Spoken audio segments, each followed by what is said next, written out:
গত বছরের মেতে আওয়ামী লীগের কার্যক্রম নিষিদ্ধ করে প্রজ্ঞাপন দেয় অন্তর্বর্তী সরকার। তাই আসন্ন ত্রয়োদশ জাতীয় সংসদ নির্বাচনে অংশ নিতে পারছে না দলটি।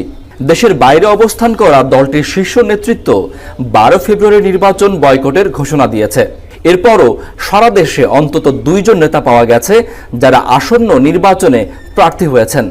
কার্যক্রম নিষিদ্ধ আওয়ামী লীগের সহযোগী সংগঠন যুবলীগের পদে থেকেই নির্বাচনে প্রার্থী হয়েছেন ব্যারিস্টার তৌফিকুর রহমান।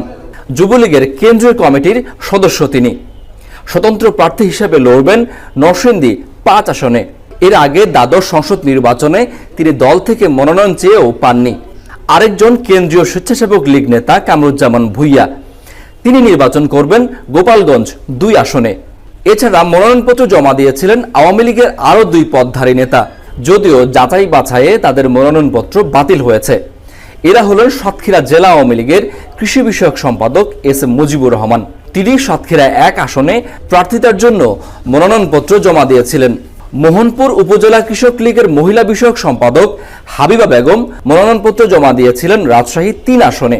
আরও কয়েকজন আছেন যারা বিভিন্ন সময়ে আওয়ামী লীগ থেকে বহিষ্কৃত হয়েছেন, কিন্তু অন্য কোনো দলে যোগ দেননি। এরকম নেতাদের মধ্যে আওয়ামী লীগের সভাপতি মণ্ডলীর বহিষ্কৃত সদস্য আব্দুল লতিফ সিদ্দিকী প্রার্থী হয়েছেন টাঙ্গাইল 4 আসনে। তিনি এই আসনের বেশ কয়েকবারের সাবেক সংসদ সদস্য। আওয়ামী লীগ ও দলটির নেতারা নির্বাচনে অংশ নিতে না পারলেও কদর কমেনি তাদের ভোটারদের। স্থানীয়ভাবে বিএনপি, জামায়াত বা স্বতন্ত্র প্রার্থীরা আওয়ামী লীগের ভোটারদের টানতে নানা অঙ্গীকার করছেন। বিশ্লেষকরা বলছেন, আওয়ামী লীগের ভোটাররা জয় পরাজয় নির্ধারক হয়ে উঠতে পারেন, কিন্তু শেষ পর্যন্ত তারা কতজন ভোট কেন্দ্রে যাবেন তা নিয়ে আছে। 17 মাসের নীরবতা ভেঙে প্রকাশ্যেই হলো দলটির সংবাদ সম্মেলন।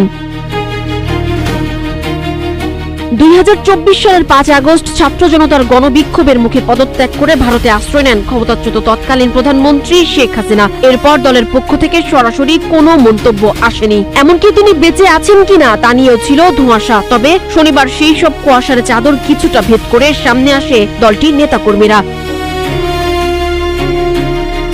ভারতের রাজধানী নয়াদিল্লিতে দলটির পক্ষ থেকে করা হয় এক গুরুত্বপূর্ণ সংবাদ সম্মেলন। এই সংবাদ সম্মেলনে বক্তব্য রাখেন সাবেক পররাষ্ট্রমন্ত্রী ডক্টর হাসান মাহমুদ এবং সাবেক শিক্ষামন্ত্রী মহিবুল হাসান চৌধুরী নোভেল। তারা ডক্টর মোহাম্মদ ইউনূসের নেতৃত্বাধীন অন্তর্বর্তী সরকারের সমালোচনা করেন এবং আগামী 12 ফেব্রুয়ারি সাধারণ নির্বাচন নিয়ে নিজেদের আপত্তির কথা জানান। এই তথ্য নিশ্চিত করেছে ভারতীয় সংবাদ মাধ্যম আনন্দবাজার। আওয়ামী লীগ নেতারা অভিযোগ করেন, অন্তর্বর্তী সরকার দেশে সুষ্ঠু নির্বাচনের পরিবেশ বজায় রাখতে ব্যর্থ হয়েছে। হাসান মাহমুদের দাবি, আওয়ামী লীগের জনপ্রিয়তাকে ভয় পেয়ে দলটিকে নিষিদ্ধ করা হয়েছে এবং নির্বাচনে অংশ নিতে দেওয়া হচ্ছে না। তিনি আরও অভিযোগ করেন, ইউনূস সরকারের অধীনে দেশের সংখ্যালঘুরা চরম নিরাপত্তাহীনতায় ভুগছেন। 12 ফেব্রুয়ারি নির্বাচনকে কেন্দ্র করে আওয়ামী লীগ নেতারা স্পষ্ট জানান যে তারা সবসময় নির্বাচনের মাধ্যমে ক্ষমতায় আসায় বিশ্বাসী, কিন্তু বর্তমান প্রশাসনের অধীনে তারা কোনো সুষ্ঠু নির্বাচনের আশা করছেন না।